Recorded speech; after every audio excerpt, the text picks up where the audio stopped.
Assalamualaikum warahmatullahi wabarakatuh. Allahu Akbar. Allahu Akbar. Allahu Akbar. Alhamdulillah. Alhamdulillahi rabbil alamin. Assalatu wassalamu ala asrofil anbiya'i wal mursalin wa ala alihi wassobihi ajmain, amma ba'du. Saudara-saudaraku yang dirahmati Allah, pada kesempatan ini saya akan membahas tentang istiqomah ibadah walau Ramadan sudah selesai. Tidak terasa waktu begitu cepat berlalu dan bulan Ramadan yang penuh dengan keberkahan dan keutamaan berlalu sudah. Kita sedih sekali meninggalkan bulan Ramadan. Semoga kita tidak termasuk orang-orang yang celaka karena tidak mendapatkan pengampunan dari Allah Subhanahu wa taala selama di bulan Ramadan. Sebagaimana yang tersebut dalam doa yang diucapkan oleh malaikat Jibril dan diamini oleh Rasulullah Shallallahu Alaihi Wasallam, celakalah seorang hamba yang mendapati bulan Ramadan, kemudian Ramadan berlalu dalam keadaan dosa-dosanya belum diampuni. Ya, kita akan sedih kalau seperti itu. Pemirsa yang saya muliakan, salah seorang ulama salaf berkata, barang siapa yang tidak diampuni dosa-dosanya di bulan Ramadan, maka tidak akan diampuni dosa-dosanya di bulan-bulan lainnya. Oleh karena itu, mohonlah dengan sungguh-sungguh kepada Allah Ta'ala agar Dia menerima amal kebaikan kita di bulan yang penuh berkah ini dan mengabulkan segala doa serta permohonan ampunan kita kepadanya sebagaimana sebelum datangnya bulan Ramadan. Kita berdoa kepadanya agar Allah Ta'ala mempertemukan kita dengan bulan Ramadan dalam keadaan hati kita ya dipenuhi dengan keimanan dan pengharapan akan ridhonya. Itu yang kita harapkan. Imam Mu'alla bin Al-Fadl berkata, dulunya para salaf berdoa kepada Allah Ta'ala selama 6 bulan agar Allah mempertemukan mereka dengan bulan Ramadan. Kemudian mereka berdoa kepadanya selama 6 bulan agar Dia menerima amal-amal saleh yang mereka kerjakan. Ya, subhanallah. Pemirsa, saya teruskan lagi. Lalu muncul satu pertanyaan besar dengan sendirinya. Apa yang tertinggal dalam diri kita setelah Ramadan berlalu? Bekas-bekas kebaikan apa yang terlihat pada diri kita setelah keluar dari madrasah bulan Ramadan? Apakah bekas-bekas itu hilang seiring dengan berlalunya bulan itu? Apakah amal-amal kebaikan yang terbiasa kita kerjakan di bulan itu pudar setelah puasa berakhir? Jawaban ada pada kisah yang di bawah ini. Kemudian Imam Bishr Al-Harits Al-Hafi pernah ditanya tentang orang-orang yang hanya rajin dan sungguh-sungguh selama bulan Ramadan, maka beliau menjawab, mereka adalah orang-orang yang sangat buruk karena Mereka tidak mengenal hak Allah kecuali hanya di bulan Ramadan. Hamba Allah yang saleh adalah orang yang rajin dan sungguh-sungguh beribadah dalam setahun penuh. Jadi tidak hanya bulan Ramadan tetapi setahun penuh. Demi Allah, inilah hamba Allah Ta'ala yang sejati, yang selalu menjadi hambanya di setiap tempat dan waktu. Bukan hanya di waktu dan tempat tertentu, ya. Terus ditanya lagi, mana yang lebih utama, bulan Rajab atau bulan Sa'ban? Maka beliau menjawab, jadilah kamu seorang Rabbani atau hamba Allah yang selalu beribadah kepadanya di setiap waktu dan tempat. Dan janganlah kamu menjadi seorang Sa'bani, orang yang hanya beribadah kepadanya di bulan Sa'ban atau bulan tertentu lainnya. Ya, pemirsa yang dirahmati Allah, maka sebagaimana kita membutuhkan dan mengharapkan rahmat dari Allah Subhanahu wa Ta'ala di bulan Ramadan, bukanlah kita juga tetap membutuhkan dan mengharapkan rahmatnya di bulan-bulan lainnya? Bukankah kita semua termasuk di dalam itu, ya? Sesuai dengan firman Allah, hai manusia, kalian semua butuh kepada rahmat Allah, dan Allah dialah yang maha kaya lagi maha terpuji. Ya, Quran surat Fatir ayat 15. Inilah makna istiqomah yang sesungguhnya. Dan inilah pertanda diterimanya amal soleh seorang hamba. Ya.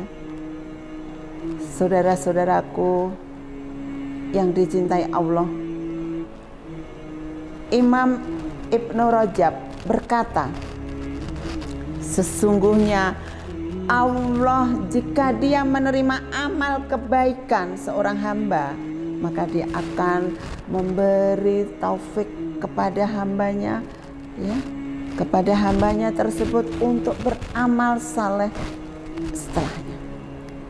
Sebagaimana ucapan salah seorang dari mereka, ya, ulama salaf. Ganjaran perbuatan baik adalah taufik dari Allah Ta'ala untuk melakukan perbuatan yang sebaik-baiknya. Ya, pemirsa yang dirahmati Allah, maka barang siapa yang mengerjakan amal kebaikan lalu dia mengerjakan amal kebaikan lagi setelah bulan Ramadan, maka itu merupakan pertanda diterima amal kebaikannya yang pertama oleh Allah Ta'ala. Sebagaimana barang siapa yang mengerjakan amal kebaikan lalu dia mengerjakan perbuatan buruk setelahnya, maka itu merupakan pertanda bertolak dan tidak diterimanya amal kebaikan tersebut selama bulan Ramadan. Itu. Ya, jadi diingat itu. Saya lanjutkan. Ya. Pemirsa yang saya hormati, oleh karena itulah Allah Ta'ala mensyariatkan puasa 6 hari setelah bulan Ramadan, yaitu di bulan Syawal, yang keutamaannya sangat besar, yaitu menjadikan puasa Ramadan dan puasa 6 hari di bulan Syawal pahalanya seperti puasa setahun penuh. Ya, itu jangan lupa kita lakukan itu, insya Allah pahalanya setahun penuh. Kepingin kan kita? Nah, ya, puasa Syawal itu dilaksanakan selama 6 hari di bulan Syawal. Mulai tanggal 2 Syawal, yakni sehari setelah Idul Fitri. Namun ternyata Rasulullah SAW tidak mengikat waktu pelaksanaan puasa Syawal harus dimulai tanggal 2 Syawal. Ya, tapi alangkah baiknya beliau hanya menegaskan bahwa jumlah bilangan harinya saja 6, yaitu 6 hari di bulan Syawal, selama masih dalam bulan Syawal. Ya, bisa sehari puasa, sehari tidak, ya bisa dari tanggal 2 sampai tanggal 2, 3, 4, 5, 6 sampai tanggal 7 dan seterusnya. Sebagaimana sabda Rasulullah SAW, barang siapa yang berpuasa di bulan Ramadan, kemudian dia mengikutinya dengan puasa sunnah 6 hari di bulan Syawal, maka dia akan mendapatkan pahala seperti puasa setahun penuh. Masya Allah. Ya, itu kita lakukan. Sayang sekali apabila kita tinggalkan. Pemirsa yang dicintai Allah, di samping itu juga untuk tujuan memenuhi keinginan hamba-hambanya yang saleh dan selalu rindu untuk mendekatkan diri kepada Allah Subhanahu wa Ta'ala dengan puasa dan ibadah-ibadah lainnya, karena mereka adalah orang-orang yang merasa gembira dengan mengerjakan ibadah puasa. Rasulullah SAW bersabda, orang yang berpuasa akan merasakan 2 kegembiraan. Kegembiraan itu kegembiraan besar, yaitu apa? Ketika berbuka puasa dan kegembiraan ketika dia bertemu dengan Allah. Coba kalau kita malam-malam sholat tahajud ataupun sholat hajat, ya, ataupun sholat yang lainnya, kita berdiskusi, kita curhat sama Allah, ya. Kalau kita punya masalah, mungkin kita tidak bersedih, kita tidak menangis, tapi air mata itu bisa keluar sendiri, ya, kalau kita curhat sama Allah. Saya lanjutkan lagi, manfaat puasa Syawal. Nah, ini banyak yang belum tahu, ya, maka saya jelaskan di sini. Yang pertama adalah puasa Syawal setelah Ramadan akan menyempurnakan ganjaran berpuasa setahun penuh. Satu. Terus yang kedua, ya, puasa Syawal dan puasa Sa'ban seperti halnya sholat rawatib, qobliyah dan ba'diyah, ya, amalan sunnah seperti ini akan menyempurnakan kekurangan dan cacat yang ada dalam menjalankan amalan wajibnya. Setiap orang pasti memiliki kekurangan dan menjalankan amalan ibadah yang wajib, ya, pasti itu. Nah, pada amalan sunnah inilah yang nanti akan menyempurnakannya. Itu fungsinya. Kemudian yang ketiga, kalau kamu membiasakan diri untuk berpuasa setelah puasa Ramadan, maka akan diterima seluruh amalan puasa Ramadan kamu. Karena apabila Allah Subhanahu wa Ta'ala menerima amal seorang hamba, pasti dia menolongnya dalam meningkatkan perbuatan baik setelahnya. Ya. Yang keempat sekarang, ya pemirsa yang dirahmati Allah, manfaat puasa Syawal yang lain adalah akan mendapatkan pahala pada hari-hari raya Idul Fitri yang merupakan hari pembagian hadiah. Maka dengan itu, ya, kita membiasakan puasa setelah Idul Fitri ini merupakan bentuk rasa syukur atas nikmat yang diberikan oleh Allah kepada kita. Dan sungguh tidak ada nikmat yang lebih baik dari pengampunan dosa-dosa. Ya. Yang kelima, manfaat yang berikutnya, yaitu amal-amal yang dikerjakan seorang hamba untuk mendekatkan diri kepada Tuhannya pada bulan Ramadan tidak terputus dengan berlalunya bulan mulia ini selama ia masih hidup. Setelah manfaat yang telah dijelaskan tersebut, ada juga manfaat puasa Syawal untuk kesehatan. Itu betul sekali. Di mana bisa memperpanjang waktu, ya, serta menyehatkan badan.